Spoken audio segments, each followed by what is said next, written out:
Saludos y muchísimas gracias por permitirnos llegar a sus hogares a través de su programa Verdades al Aire. Hoy tengo la honrosa presencia de Farideh Raful, senadora del Distrito Nacional y una gran amiga con quien quiero conversar sobre diferentes cosas. Así que para mí un placer tenerte aquí en Verdades al Aire. El honor es mío porque te debí esta visita hace mucho tiempo, Sí. tú sabes. Entonces había quedado mal yo, pero ya estamos aquí. Mira, Farideh, quisiera comenzar preguntando, ¿cómo van los aprestos para la candidatura a senador? ¿Por Bueno, qué ha sido tan ruidoso? Tan deseada la candidatura, ¿verdad? Decir que Farideh es la candidata a senador o que no lo es. Yo creo que ha habido mucho de especulación con el tema. Yo nunca he descartado que voy a ser la candidata a senadora de mi partido. Primero porque soy la senadora de la capital, gané la plaza después de 20 años. Soy miembro de la dirección ejecutiva del Partido Revolucionario Moderno y en la construcción hacia el poder. Yo creo que el papel nuestro fue fundamental desde la oposición política y una vez llegando al Senado de la República hemos trabajado para consolidar esas propuestas de cambio que habíamos vendido al país. ¿Cuáles eran? Garantizar más transparencia, luchar para que las cosas que pasaban en el Congreso anteriormente no siguieran ocurriendo.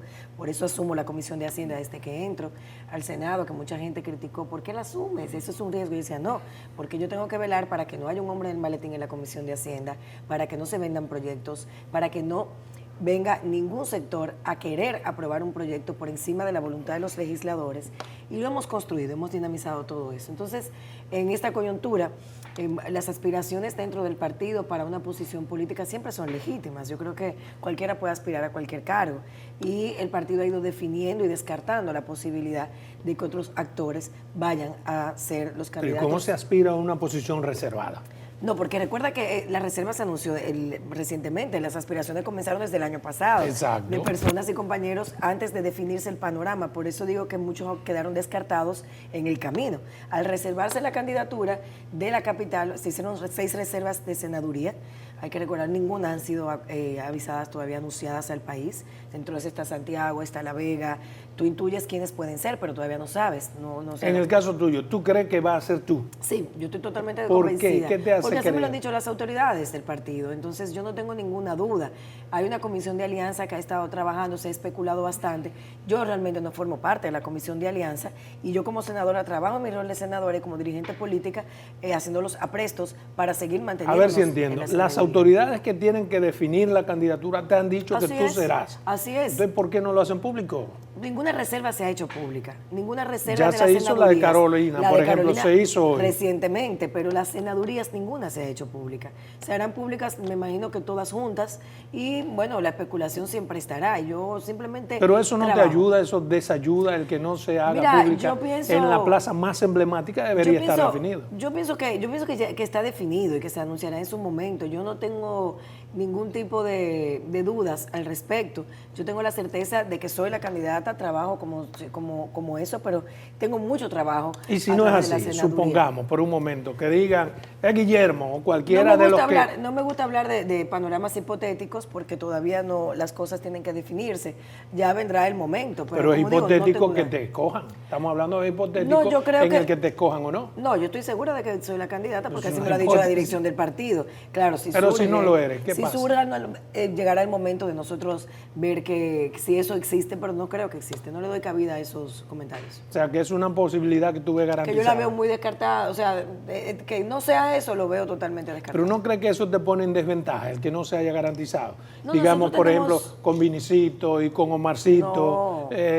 Si ya tú estuvieras definida, si tu partido hubiera definido esa candidatura, no es lo mismo dejarlo a ellos correr que correr los tres. Yo no tengo contrincantes ni personas ni compañeros que están aspirando a la senaduría y tampoco el panorama a nivel global está definido. Tú has mencionado 2 personas que solamente tengo conocimiento de que una ha dicho y se ha inscrito como senadora en un partido. Son contrincantes eso. La otra persona no. Yo no tengo contrincante. Yo creo que la política uno tiene que saber cómo la trabaja. Yo he trabajado una carrera política de manera constante, tratando y he crecido en la política trabajando. Mi trabajo habla por sí solo, nuestros números están ahí.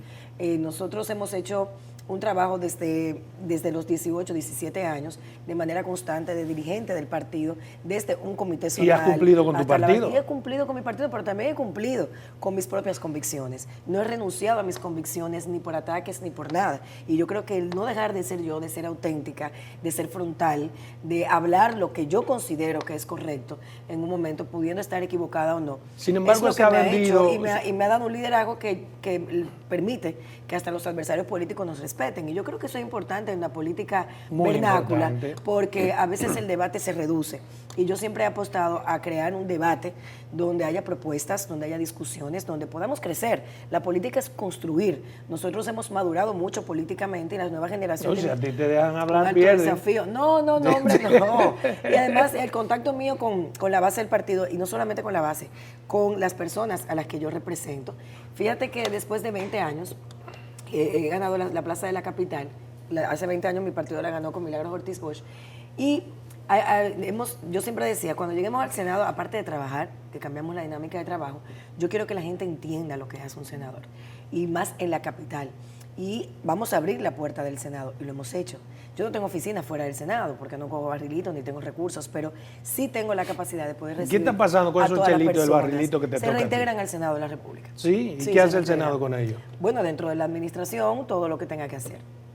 ¿Y no te preocupa eso? Que un dinero que a lo mejor tú pudiste repartir por primera vez a gente pobre. Por primera vez está ahorrando muchísimo dinero. Por ejemplo, cuando Eduardo Estrella salió, dejó certificados financieros de más de 500 millones de pesos guardados, y eso sin contar todas las reformas estructurales, no solo del punto de vista del método, sino de infraestructura que se han hecho en el Senado. ¿Qué sentido tiene ahorrar dinero en un Senado que tiene un presupuesto para gastar? Bueno, los presupuestos no se hacen para ahorrar. Tiene sentido porque te debes a una planificación.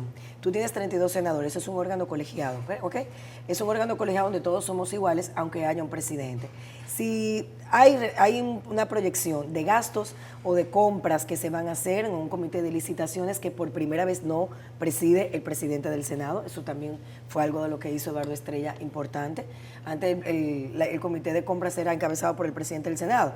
Eduardo Estrella dijo, no, lo va a encabezar un senador. Y lo encabeza el senador Milciades. O sea, aunque quieran adversar, Eduardo dejó una impronta positiva.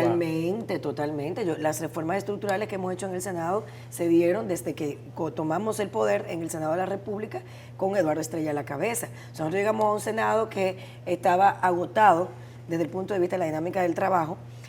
Comenzamos a reactivar las comisiones, la carga de trabajo, comenzamos a abrir el Senado a la gente, comenzamos, por ejemplo, yo tuvimos un Senado donde los baños estaban totalmente deteriorados, comenzando por ese simple detalle, donde los baños hubo que arreglar los baños, donde se arreglaron las oficinas, donde se creó un comedor para senadores y para empleados que no existía, donde, por ejemplo, yo recuerdo, yo decía, si aquí se arma un incendio, ¿para dónde vamos a coger? No hay escaleras de incendio, no hay dónde salir. Yo insisto, todo eso se hizo en esta un parqueo que se está terminando. Perfecto, pero ese parqueo tiene muchísimos años. No, esto se hizo ahora en la gestión de Eduardo Estrella. Yo insisto en por qué hay que dejar cuartos en fondo cuando se presupuesta lo que se va a gastar. Es como no haber cumplido con lo que... No, porque los procesos de compra y licitación llevan tiempo. Cuando Eduardo sale el 16 de agosto, habían procesos en camino todavía que se estaban haciendo, o sea que las licitaciones llevan tiempo, comparación de precios, y ese fondo estaba ahí para algunas de las modificaciones que se están haciendo y remodelaciones en el Senado. Entonces, se guarda el dinero hasta que se tenga que ejecutar, porque los pagos no se hacen de manera inmediata. Si quedó dinero, ¿por qué cada año entonces el Senado pide un presupuesto mayor? En vez de hacer un... No, este año se quedó igual. Pero pidieron más. Lo que pasa es que le dijeron, no, pero ven acá. La Cámara de Diputados pidió más, el Senado no, es que son dos cosas diferentes. Piden más. Recuerda que hay un presupuesto para el Senado y otro para la Cámara de Ahorran 500 millones y quieren 4.000 millones. Ahora se queda igual, Se queda igual. Farideh, ¿por qué tú crees que tu partido debe decantarse por ti? No, yo no creo, yo estoy convencida de que así será, pero es que por lo que te estaba comentando, el Distrito Nacional es la plaza no solamente más importante, sino que es la plaza a veces más apetecible también, porque muchas personas entienden que van a ocupar una senaduría para vender una imagen. Generalmente se tenía así y no para hacer el trabajo que se está haciendo. Yo creo que estamos marcando un antes y un después en esa senaduría de la capital, porque como te comentaba, por primera vez hay una senadora que está permanentemente en las calles. Yo he hecho un trabajo y hemos hecho, y eso de verdad creo que casi todos mis colegas del Senado que entraron conmigo lo han hecho también, de reuniones constantes con juntas de vecinos, de reuniones constantes con los diferentes sectores, no solamente el sector empresarial, que tiene mucha influencia en la dinámica de la capital, o sectores que a través de la opinión pública ejercen algún tipo o direccionan el mensaje, sino de esa población que antes no veía a su representante. Y hemos asumido parte de las demandas que ellos tienen para con nuestra voz ir al gobierno central. Porque una de las cosas que dice todo el tiempo, y ahí están los resultados. No, nunca, nunca. Si algo yo he sido constante es en ese trabajo, en cada sector del Distrito Nacional, con las juntas de vecinos, con las escuelas, con los colegios. Antes, por ejemplo, decían, no, que esa junta de vecinos no pertenece el presidente al partido del que nosotros formamos parte. No importa, porque al final yo soy la representante de todo el Distrito Nacional. No importa que sea el PRM, no importa, somos ciudadanos. Y un clamor de una junta de vecinos es un clamor mío, porque yo soy la representante de esas personas. O sea, ¿tú crees que ha hecho un trabajo que merece repetir? Totalmente, totalmente, y los números están ahí, los números lo indican. Mira, el trabajo que hemos hecho en Domingo Sabio, lo que hicimos de entrada con el Hospital Padre Villini, que comenzamos a trabajar en una demanda de un hospital que fue intervenido, es el único hospital de la región sur de la capital que tenemos, y era el Hospital Docente, tenía 4 años cerrados por una intervención que hizo el gobierno pasado, y no había avances. Cuando nosotros éramos diputados, cuando yo era diputada, uno de los compromisos que yo le pedí al presidente Abinader que asumiera era que una vez llegáramos, sacara en el presupuesto de la Nación los fondos necesarios para culminar la primera fase del Padre Villini. Y lo logramos. Y el presupuesto se aprueba en el Congreso. ¿Qué ¿verdad? te ha dicho el presidente respecto de tu candidatura? No tengo nada de qué preocuparme. Es que el presidente de la República ha venido trabajando con nosotros de manera constante. Tanto el presidente como el presidente Paliza. Te repito, te voy a responder. Bien, oye la pregunta. No, ¿qué te ha dicho el presidente? Lo mismo que te comenté, que sigamos trabajando y que la reserva se ha hecho en tu nombre, tanto el presidente como el presidente Paliza. Han dicho que es para trabajando. ti. Sí, por eso entonces, te digo, ¿por qué da la impresión de que hay gente, y esta impresión perdóname, no, escucha la pregunta, porque se ha puesto a correr que hay un sector dentro del partido que quiere negociar esa candidatura con Guillermo y con otra persona. Y no es gente extra partido, es del mismo partido que han querido vender. Quiero que me conteste eso en 2 minutos, pues nos vamos a la primera pausa comercial. Bien, continuamos aquí en esta interesante entrevista con la senadora de la capital, Farideh Raful, quien yo personalmente creo que tiene todas las condiciones y merece que su partido la apoye nueva vez. Pero sin embargo hay sectores a lo interno del propio partido como que quisieran que no fuera tú. Siempre habrá, esa es la política es una lucha de intereses permanente, a veces los principales adversarios están dentro de la misma organización política. Bueno, yo creo que las mezquindades humanas siempre van a salir a flote, y en la búsqueda del poder o de espacios de poder, cada quien quiere ganar más, hacer una estructura. Yo soy una mujer que trabaja la política de manera honesta y, como te decía ahorita, sistemática. Yo no tengo los grandes fondos, yo no manejo ministerios, ni me interesa. Yo no manejo grandes presupuestos, yo trabajo realmente de corazón y por vocación. ¿No te interesa un ministerio? Y por vocación. No, yo no me veo en un tren gubernamental. Yo no me veo en un tren gubernamental porque yo tengo una vocación democrática, y ahora mismo yo tengo una razón lógica desde el punto de vista del concepto de legislación, de parlamentaria o de legisladora.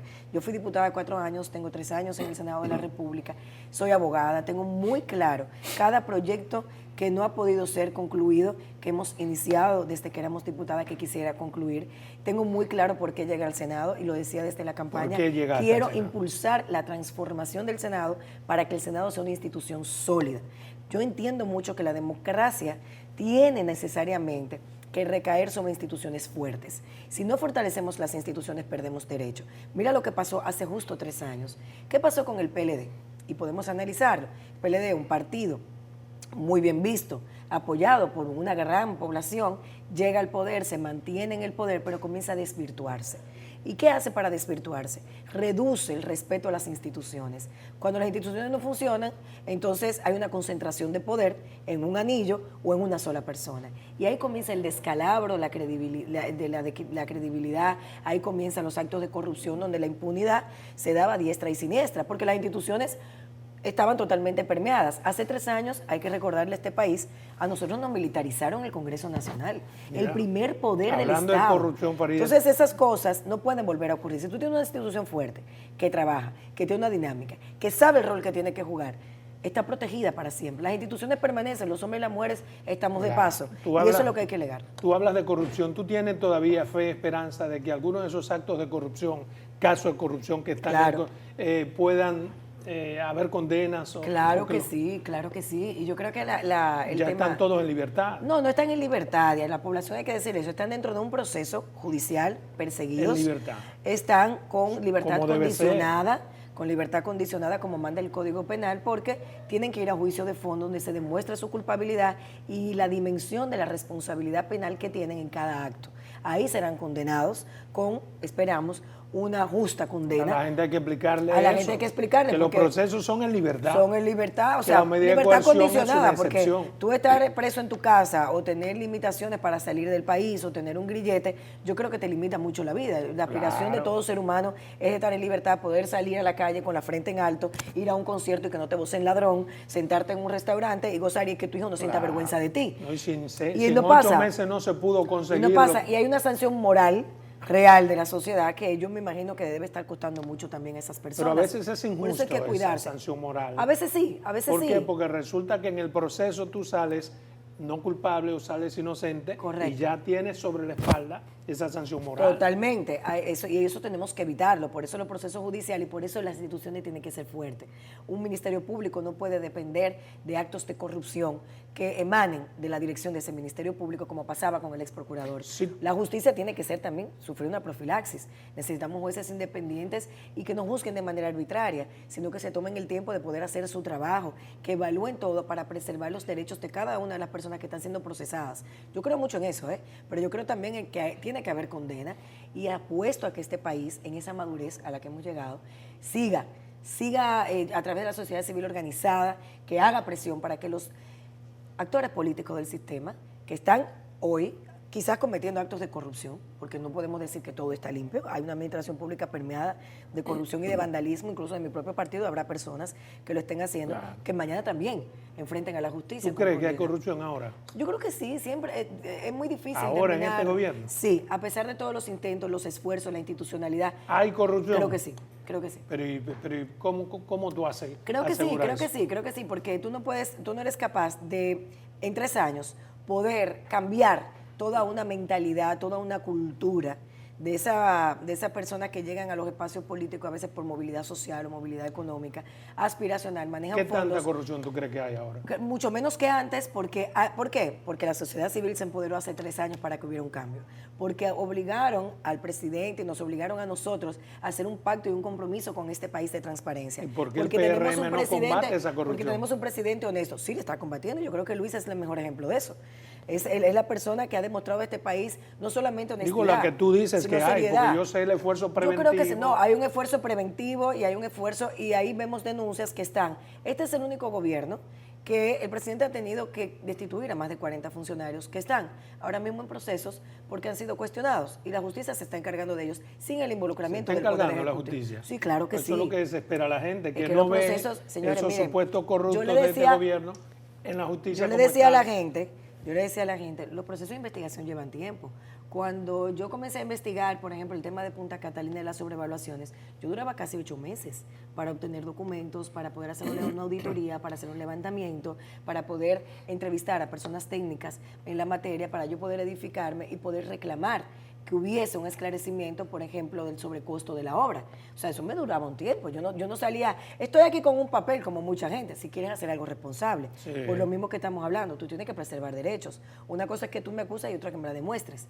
Si yo te estoy acusando o te estoy pidiendo esclarecer algo, yo tengo que tener pruebas que te vinculen con ese algo. Y yo creo que eso es importantísimo.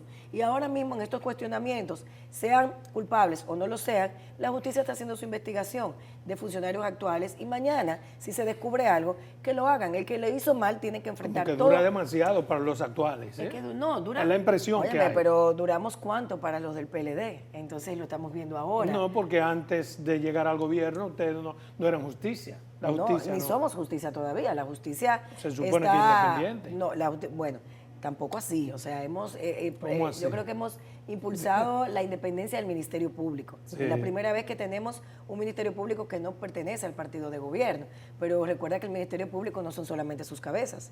Hay una estructura a nivel Claro. nacional que estuvo y se fue seleccionada a través de concursos en gestiones pasadas. Y el jefe del Ministerio Público está preso, está en un proceso. Incluso. Pero hay un tema también, fíjate cómo el Ministerio Público actual ha descubierto incluso una red dentro de su propio cuerpo que operaba desde la gestión pasada, que no recuerdo ahora cómo se llama dentro de los nombres, donde incluso alteraban la ficha de las personas que estaban vinculadas con asesinato, narcotráfico, y que iba desde un técnico de computadora hasta una magistrada titular en un pueblo.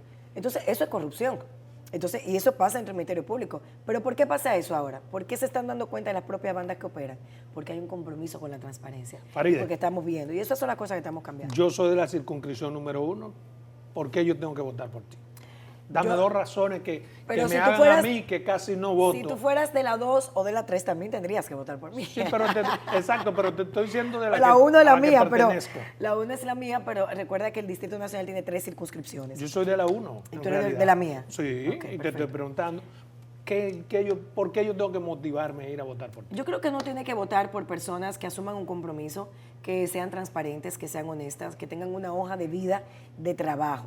Y algo que hemos demostrado en el liderazgo que tenemos en la capital es que somos constantes en el trabajo. Cualquiera podría decir, Vinicito y Omar tienen esas mismas condiciones. Yo no pienso en los adversarios, yo pienso en demostrar con hechos lo que hemos resuelto. Y hemos resuelto que la parte del legislador aislado en un Senado, en una oficina fría, no sea la que se ve. Que se vea a una senadora en el territorio de manera permanente, escuchando y siendo voz, porque yo soy representante. Y lo hemos logrado. Y yo creo que eso empodera al ciudadano. Cuando yo veo una junta de vecinos, cuando yo soy capaz de poder pedir la intervención del ayuntamiento, pedir la intervención de la CAS o pedir la intervención de la sociedad civil organizada en una demanda o poder a través de una solicitud que me hace la Junta de Vecinos hablar con el Ministerio de Educación para modificar el presupuesto y darle prioridad a planteles escolares. Sí, hay que hacerlo porque con las juntas de vecinos el nivel de representatividad, que yo creo que es la responsabilidad más alta que tenemos los legisladores en el territorio, es sustancial a esos fines. Antes se pensaba que la representatividad o la representación que ostentamos era buscar dinero, repartir aquí, repartir allá. No, es ese compromiso permanente con la gente que te acerca y te hace ser. Si tú eres mi representante, yo quiero hablar contigo. Yo quiero que tú vayas allí donde a mí no me escuchan, porque tú ocupas ese espacio de poder, porque yo te puse ahí. Y también hay un tema importantísimo, que es los proyectos. Yo creo que así como los jueces hablan por sentencias, los legisladores hablamos a través de los proyectos. De eso quiero que hablemos. Yo quiero saber, en términos generales, ¿qué cosas tú me puedes presentar a mí como votante? En términos de lo que eres, legisladora. Dime 3 proyectos de ley o 3 leyes que han sido sometidos o logrados o no logrados por Farideh Raful, que yo diga, bueno. Bueno, la ley, una de las leyes primeras que se aprobaron, que fue la que sometimos, fue la ley de revalorización patrimonial, que fue la primera amnistía en materia impositiva que dio el Estado Dominicano, si lo queremos llamar amnistía, para revalorizar el patrimonio y poder la Dirección General de Impuestos Internos. Eso made in Farideh Raful. Eso es claro, por supuesto. Esa fue la primera ley que aprobamos. Nosotros hemos sometido más de 20 proyectos. Yo creo que claro, cuando digo sometido, recuerden que somos un cuerpo colegiado, se somete, se aprueba en el Senado, a veces llega a la Cámara, se perime y hay que volverlo a introducir. Y a veces no se aprueba. Y a veces no se aprueba. Pero el hecho de que tenga 20 demuestra que trabajas. Por ejemplo, mira, hay un proyecto sumamente, que lo sometí desde que llegué, que para mí es sustancial porque nos consolida desde el punto de vista de la administración. Crear un sistema nacional de estadística en este país es sumamente importante. ¿Qué hacemos con eso? Sin data tú no puedes trabajar. Yo no puedo desarrollar políticas públicas sin saber, por ejemplo, cómo yo afronto si hay una situación sanitaria en Asua, por ejemplo, muchas personas que están padeciendo algo, se hace una investigación, tú no tienes data, ¿cómo tú vas a operar? Yo tengo embarazo adolescente fuertemente en República Dominicana, pero yo no tengo una data fiable porque yo no tengo un sistema nacional de estadística que me revele la dimensión del problema para yo poder trabajar y salvar a esas niñas de un embarazo adolescente o de esa exposición. Pero también tenemos, te voy a poner varios temas ahí que son importantes. La ley de ciberseguridad. En momentos donde... ¿Es una ley suya? Nuestra, claro, se ha aprobado 3 veces en el Senado de la República, está en la Cámara de Diputados todavía, y se consensuó con todos los actores. ¿Por qué la ley de ciberseguridad es importante? ¿Con qué no comemos la ley de ciberseguridad? Señores, si nosotros sufrimos ataques a infraestructuras críticas, como por ejemplo, imagínate que hay un ataque al sistema energético nacional, se cayó el sistema energético. no hay forma de nosotros, ¿qué va a pasar en República Dominicana? La propia defensa. ¿Por qué algo tan del país, importante no ha sido aprobado? Yo quiero que me lo conteste cuando regresemos.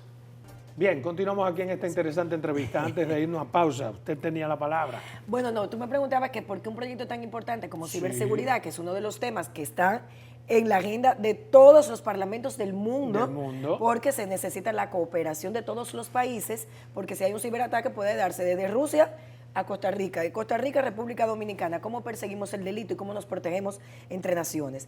Y el gobierno dominicano ha hecho un gran esfuerzo creando un departamento de ciberseguridad, un consejo de ciberseguridad y el DNI también. Este proyecto no se ha aprobado en la Cámara de Diputados porque parece que las discusiones no han llegado a donde tienen que llegar. Y es un proyecto sustancial a que sensibilicen y los diputados y diputadas entiendan la importancia de este proyecto. Pero es un proyecto de interés general y capital. Total. ¿Por qué hay que sensibilizar tanto, digamos, a los del PRM? Es un proyecto mira, la vida parlamentaria es difícil, ponerse de acuerdo para cosas trascendentales y también a veces existen una lucha de egos, de lo propuso fulano y es fulana, todo eso ocurre en la dinámica parlamentaria. Y yo apuesto a que ahora, antes de esta legislatura, se apruebe porque está vigente. Tenemos la ley, por ejemplo, del cambio climático, que también la sometí yo, y la hemos trabajado con el Consejo Nacional de Cambio Climático y con el Ministerio de Medio Ambiente. Hemos participado en la COP mundial, donde este tema que reúne al mundo entero. Somos un país que si no producimos la mayor parte de los gases invernaderos, es cierto que no lo producimos, pero estamos sufriendo consecuencias terribles. Como senadora, tú has sometido... El sargazo, por ejemplo, que nos afecta a las costas, el turismo, que contamina, el tema de los calores, de las lluvias, de las precipitaciones que nadie ve y que nos afectan a todos. Ese proyecto de ley está en el Senado de la República, por ejemplo, es nuestro también, lo estamos llevando ahora sí lo estamos llevando a consolidar ideas con el Consejo y el Ministerio de Medio Ambiente, a ponerse de acuerdo. Parece que hasta en el propio Congreso tú tienes una especie de boicot. Óyeme, no, lo que pasa es que la dinámica parlamentaria no es sencilla. La ley de discapacidad, por ejemplo, nosotros tomamos la ley que existe ahora de discapacidad, duramos 1 año y pico en una mesa de trabajo con muchísimos actores, entendiendo cómo las personas que sufren o tienen algún tipo de discapacidad están ausentes de todas las políticas públicas de estado de inclusión. Y modificamos la ley completa que en este momento se está aprobando en el Senado. Lo que no he visto entre todas las cosas que ha propuesto es un proyecto que sirva, que ayude a las mujeres. Sí, también. Yo propuse la ley contra la violencia de género que está en la Comisión de Género y Equidad del Congreso Nacional, que es suya. 2 años y pico trabajándola, por supuesto. Hay una iniciativa creo que del senador Félix Bautista, la nuestra tiene muchas diferencias porque duramos 2 años casi trabajándola. A mí me gusta hacer mesas para escuchar, para poder entender la problemática y buscar soluciones viables a través del aparato administrativo. Entonces, ese proyecto lo tenemos, está discutiéndose ahora mismo en la Comisión de Equidad de Género. También, yo creo que el máximo logro para mí, si tú me preguntas como legisladora, ¿cuál es tu máximo logro que tú dices, wow, lo logré desde el punto de vista legislativo? Fue con un proyecto que no lo propuse yo, pero fui la presidenta de la comisión. Y cuando yo llegué al Senado, yo pedí ser la presidenta de esa comisión, porque era una ley que tenía 14 años de tener en el Congreso y que forma parte del bloque constitucional, la Ley de Ordenamiento Territorial. ¿Y por qué tú no te empoderas con el Código Procesal Penal también? Para que el país diga, wow, fue Faride. Tenemos el Código Procesal Penal, el Código Civil y el Código Penal. Sí, pero el Código Procesal Penal, que Bueno, no, nosotros estamos trabajando el penal, no hemos trabajado el procesal todavía. El Código Penal, sí. Bueno, porque sí, lo hicimos, pero el penal tiene una lucha de intereses permanente de gente que no quiere que se apruebe y son mayoría, porque hay nuevos tipos penales, desde la prevaricación y en temas de corrupción, que la gente que está involucrada. Está consensuado un 99%, Faride, son más de 400 y pico de artículos. Yo creo que en el fondo es eso. Yo creo que en el fondo es eso. Instrumentalizan el tema de las 3 causales para sacarle el cuerpo a lo que sí realmente que las 3 causales no es el tema principal. No, yo creo que no. Yo siempre lo he dicho. ¿Cuál sería? Yo siempre lo he dicho. Yo creo que los nuevos tipos penales que están ahí contemplados. Tú tienes el tema de la prevaricación, tienes sanciones nuevas, tienes el tema del feminicidio también contemplado como un tipo penal, que nosotros lo hemos luchado mucho y lo logramos. Pero eso conviene a todos. Por supuesto. Entonces, ¿por qué tú crees que hay a todos los que hacen lo correcto? Ya, te entendí. Mira, Faride, según tus datos, ¿con qué porcentaje de aceptación tú estarías optando en esas aspiraciones al Senado? por Según la los datos capital. que tenemos un 50% aproximadamente. 50%. Sí, sí. Yo andé con un 53%, tenemos un 50%, no hemos arrancado en campaña. Yo realmente, yo sigo trabajando como si fuera candidata y senadora de Tú has manera arrancado natural. en descampaña porque has tenido que defenderte. Pero es mejor, pues sale más barato todo, no hay que buscar menos fondos para vallas y todo eso. ¿Tú crees? Y esa publicidad y esa impresión que se vende de que tu partido no te quiere, que No, hay que mira, buscar- eso es parte, yo creo que cuando uno está en política tiene que aprender a no distraerse de los ruidos, a entender que la política es una carrera de intereses permanente y que cuando haces lo correcto estás afectando intereses muy fuertes. Pero cuando uno tiene que defenderse de los suyos, Bueno, pues yo entiendo que déjame los decirte que a veces, otros... yo digo, a veces uno tiene más adversarios adentro que afuera, porque adentro se da una competencia natural donde hay gente que dice, yo debí estar ahí, yo tengo esto, yo tengo... Pero eso es natural. Yo decir que somos, la política para mí es un apostolado, pero yo decir que somos santos no es cierto. O sea, esto es el ser humano tratando de ocupar espacios. 50% Y la política dicen es como tus una datos. guerra, así mismo es. ¿Y 50% quién estaría no. en segunda posición, según tus datos? Lo he olvidado realmente. Ah, no sé. tú tienes una memoria muy selectiva. Yo los segundos lugares no los reconozco. Yo Ni el solamente tercero lo veo. menos. Pero además, yo siempre he dicho, el tema de las encuestas para mí es un tema de metodología para utilizarla para el trabajo, para fortalecer los temas que le interesan a la gente, para ver cómo nosotros vamos Bien, trabajando. esos son yo tus no me datos. yo no me lleno de éxito. Me voy a Perfecto, morir de eso es éxito. para estudiar. Esos Sí. son tus datos, 50%. ¿Y los del partido qué dicen? Los datos del partido respecto a tu candidatura. Deben decir lo mismo. ¿Cómo que deben? Eso Bueno, porque significa que no lo he conoces. visto lo del partido, ¿no? Pero deben decir lo mismo. No será por eso, porque el partido tiene un dato diferente que está a No lo creo mejor porque negociando no la creo posición. porque como te comenté, los datos son los datos, a menos que se quieran alterar. Ahora, si alguien quiere alterarlos para vender otra idea, pues eso es otra cosa. Confirmarte Pero desde yo estoy ahora tranquila. ya no sería un asunto, digamos, de lógica, de justicia y de ponerte a competir como Dios manda. No, mira. Me refiero, perdóname, porque se ha confirmado a Carolina. ¿Por qué a Carolina sí? ¿Por qué a Faride no? Carolina va a ser candidata en febrero. Nosotros vamos en mayo a la boleta electoral. Sí, pero Yo estoy esperando todos que los partidos... Yo creo que más que nada anunciarlo sería importante para esa dirigencia del partido, que le llegan muchos ruidos y que a veces nos llaman y dicen, compañera, vamos a tomar las calles, vamos a salir, o para esas personas que tienen dudas. Y yo siempre le digo, tranquilo, sigamos trabajando, que el trabajo es que va definiendo. Yo no oigo ruidos, yo no me distraigo, yo creo que tengo metas muy claras. No, tú pretendes no oírlos, no distraerte. No, yo no Pero me distraigo, yo no son me una distraigo. realidad, Sí, Faride. suenan, pero yo por la gente que Y pregunta. hay gente, por ejemplo, que está contigo, pero si no eres tú, hace A mí compromiso nada, con Omar, con a Vinicito. mí nada me quita el sueño, gracias a Dios. Yo tengo una familia que me acompaña, un gran equipo que me acompaña. Estamos en salud, que es lo primordial. Tengo un hijo maravilloso, un padre y una madre que están vivos y estoy muy bendecida. Nada me Tú quita el has sueño. dicho o eso sea ya que- 2 veces, pero dijiste más, dijiste que tú duermes en cuera. Porque no ¿Por tengo qué miedo. tú dices Porque que no duermes tengo en cuera? miedo. Pero- Pueden llegar a cualquier hora a mi casa y a la hora que sea y no hay miedo. Pero en verdad duerme en Estaremos ahí cuera. y no, hay gente que tiene que dormir con ropa para que cuando llegue el La Ministerio pregunta, Público. ¿en verdad duermes en cuera, Faride? Para que, no, yo puedo dormir sin ropa como yo quiera porque yo no tengo el que tiene ¿Puedes derecho tiene o duermes? sospecha. Porque tú lo aseguraste. Pero yo me referí fue a eso. Duermo sin ropa porque no tengo miedo. tú ves. Nadie me va a ir a buscar. Eso es lo que yo por le decía nada, a mis claro, amigos. Yo digo, no, claro. no es que duerme en cuera, La no verdad se es que la hagan ilusiones. morbosidad y la prensa amarillista a veces vende más que el contenido. Y esas son de las Ya cosas que oyeron, tenemos amigo que mío, cambiar. no es desnuda. Miren, eso es un decir. hay algo importante también que quiero mencionar de los proyectos que están ahí y que el presidente ha asumido también y ha convocado incluso a parte del Gabinete de Salud para que trabaje con nosotros este tema, porque él está muy preocupado por lo mismo, que es el proyecto de ley que nosotros sometimos para que no haya cobros en las emergencias de los hospitales al recibir a una persona.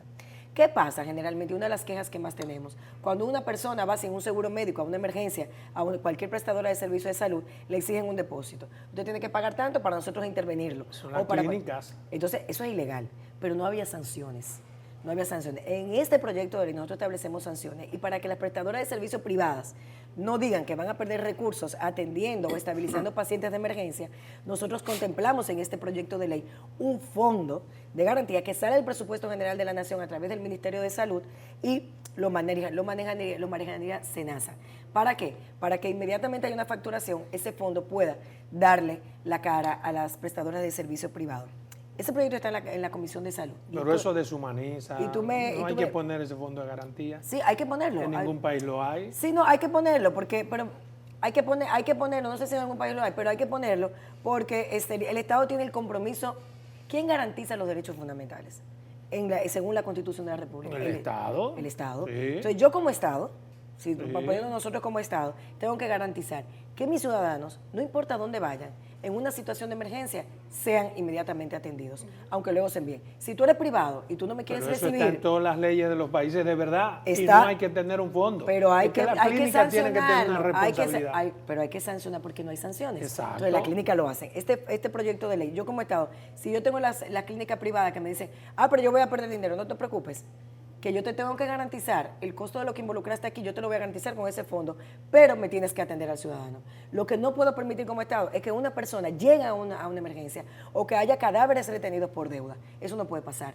O que haya personas que estén en un hospital, estén en una clínica y no le den de alta porque tiene deuda. Y pasa muy frecuentemente. Ese proyecto, el presidente de la República está muy comprometido. Inmediatamente lo sometimos, hicimos una reunión con parte del gabinete y estamos trabajando. Está en la Comisión de Salud. Tú mencionabas ahorita, ¿por qué los proyectos que no se aprueban con la misma celeridad, verdad? Y aparte de la dinámica parlamentaria y de todo lo que hay que trabajar y de los intereses que hay que enfrentar, está en la Comisión de Salud y tú me dirás, ¿por qué no ha salido de ahí? Yo también me hago la misma pregunta. ¿Por qué? Porque muchos también, a veces nuestros colegas tienen preguntas, tienen respuestas y le va dando un poquito de lado en vez de preguntas o intereses, di la también verdad. o intereses y le va dando de lado en vez de representan enfrentar y de intereses. decirlo. Por ejemplo, la ley de ordenamiento territorial que yo te comentaba. Para mí es una de las leyes más fundamentales para nosotros organizar el territorio. ¿Qué significa esa ley? Señores, usted no puede construir una escuela donde usted quiera. Usted no puede poner una estación de combustible donde usted quiera. Pero hay resoluciones que el ayuntamiento... Sí. Pero es que hay un plan de ordenamiento territorial que comienza, según la Constitución, desde el Estado Dominicano y luego, a través de una ley que es el Plan Nacional, los planes regionales, los municipales, que van reduciéndose. ¿Tú sabes por qué esa ley duró 14 años en el Congreso? ¿Por qué? Porque la engavetaban por los intereses de muchos sectores que no querían que se aprobara. O sea, afectaba turismo, afectaba sectores empresariales, afectaba... Duramos 2 Pero años por lo mismo en una que no ha comisión habido una bicameral. ley que modifique, por ejemplo, el juego de lotería. Por ejemplo, yo llegué, esta ley va a salir. 2 años trabajando en una comisión bicameral que nos reuníamos de manera permanente. ¿Cuál?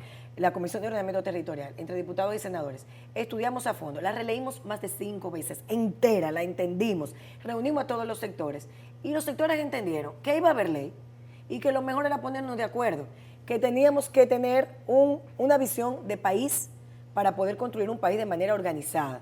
Que tú, por ejemplo, tienes municipios que todo, porque estaba la FEDODIN, ahí estaba FEDOMU, ahí tú no te imaginas la lucha de interés y la sacamos. Lograr eso para mí es una satisfacción personal porque la gente no se imagina cómo es que se construyen esos procesos que cambian absolutamente todo. Farideh, ¿ser mujer te ha afectado en algo para lograr tus objetivos en términos políticos? Me contestas en 2 minutos. Bien, continuamos aquí con Farideh Raful. Antes de irnos a pausa te preguntaba, ser mujer no ha tenido algo que ver, no ha sido un escollo para lograr tus objetivos políticos, sobre todo ahora, en estos momentos. Mira, las mujeres siempre tenemos desventaja en muchos ámbitos y en el ámbito político también, pero mi mayor bendición ha sido ser mujer, porque he logrado por lo menos que esta estructura que hemos tenido de liderazgo político construido en base a mucho trabajo de una mujer honesta abra las puertas a que más mujeres puedan también emocionarse y tratar de interesarse pero por eso esto. no contesta mi pregunta. Se asumen muchos ha tenido sacrificios. escollos Claro, pero esos escollos nos hacen más fuertes. Yo tengo un espíritu muy por ser mujer. resiliente. Pues la gente tiene escollos naturales. Sí, no, y a pero veces por ustedes ser lo mujer, atribuyen claro que a que sí. porque soy mujer. Claro, no es así. no, señores, mire, los sacrificios que asumimos las mujeres y las partes de ausencia que tenemos que tener en algunos espacios, porque tenemos otros roles con los cuales nos desempeñamos en nuestro hogar, en nuestra casa, responsabilidades maternales, de pareja, de hija, de hermana, son muchos, ¿no? Y yo siempre digo, siempre es más difícil, pero... y han querido degradar a las mujeres. Cuando yo entré y comencé a trabajar política, mira cómo hemos cambiado, cómo hemos evolucionado. La mujer siempre era segregada bueno, tú vas a trabajar con mujeres, porque tú eres mujer, tú vas al comité de mujeres a trabajar. Y como tú eres mujer, Entonces, bueno, tú necesitas un hombre que te acompañe, o sea, o tú estás aquí porque eres hija, o porque eres esposa, o porque ¿Eres estás hija de Tony? Mi papá no ha tenido ninguna Nada. vinculación ni incidencia Y vino los otros en días a nada de las defender a su cosas. hija. No, siempre me va a defender, pero yo soy su hija, y él es mi papá. Y yo defendería a mi hijo como sea, de lo que sea, ¿A porque qué me vino conoce. Tony los otros días que lo vi, mi hermano Tony? No, mi ahí? papá vino a trabajar y yo le dije, tienes que acompañarme y quédate ya para, ¿verdad? Pero mi papá, porque uno es padre y uno va a defender a sus hijos, sobre todo cuando sabe la calidad ¿Está de sufriendo lo que ha Tony criado. ahora? No, mi Lo que papá- está pasando contigo. Mira, nosotros somos una familia muy unida. Mi papá siempre sufre conmigo, pero nosotros somos una familia muy unida. Mi papá vive muy estresado con todo. Mi papá es un poeta, es una persona extremadamente sensible Sí. y es protector de sus hijos, ¿no? Y la relación mía y de mi papá es muy estrecha. Yo creo que nosotros tenemos una relación padre-hija que es demasiado intensa desde que yo nací, esa relación ha sido así. Mi mamá sufre menos, porque mi mamá es más parecida a mí en ese sentido de vamos a tirar para adelante, olvídate del mundo y no Es pasa más nada. hombre. Mi mamá es más, no es que no sea sensible, pero mi mamá es más determinada, Sí. a que si te marcaste ahí, tú sigues por ahí y no va a pasar nada. Y lo que está para ti no se lo comen los burros. Pero te digo que eso de ser mujer definitivamente ha permitido que muchas personas entiendan que uno es más fácil de poder sacar del medio. Y yo he tratado de mostrar que es mucho más difícil, porque cuando nos empeñamos como mujeres y tenemos una determinación, vamos a lograrla. No importa los obstáculos que nos pongan, cada obstáculo nos hace más fuerte. Yo creo que uno tiene que tener en la vida metas realizables, no dejarse distraer, hacerse acompañar, eso es fundamental, de una familia o la que tú elijas a través de un equipo o tu familia de origen que te acompañe así, a eso sí, a tener la fortaleza que a veces tú entiendes que puedes perder. Porque a veces uno dice, esto vale la pena. O sea, mi hijo me pregunta a veces, mami, ¿por qué hay que trabajar tanto? Nadie te va a agradecer nada. Y él tiene 11 años y ha vivido todos los procesos desde la barriga, en Oye, política. ¿y a ti te gusta? Y yo le ¿Y a digo, ti esto es te una gusta? pasión porque yo quiero dejarle a mi hijo un mejor país. Y yo quiero que mañana, cuando pase algo inevitablemente negativo, mi hijo diga, mi mamá hizo todo lo posible para que las cosas fueran diferentes. Y ese va a ser mi mayor orgullo. Entonces, Ok. eso no me permite distracción. Hablando de orgullo, Leonel propone eliminar el anticipo. ¿Cuál es tu opinión sobre Eso eso? lo propusimos nosotros cuando éramos diputadas.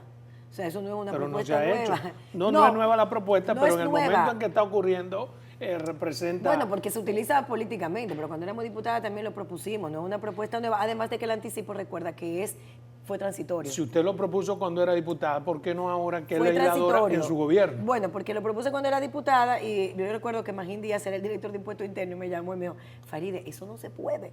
Aquí se recauda la mayor parte del dinero Pero que también tenemos tú en estás el en el país. gobierno ahora. Estamos en el gobierno donde hay quizás menos recursos que antes, porque el tema de la pandemia, mira, tú sabes que entender el tema de cómo funciona el Estado a nivel de recaudación es sumamente a veces complejo.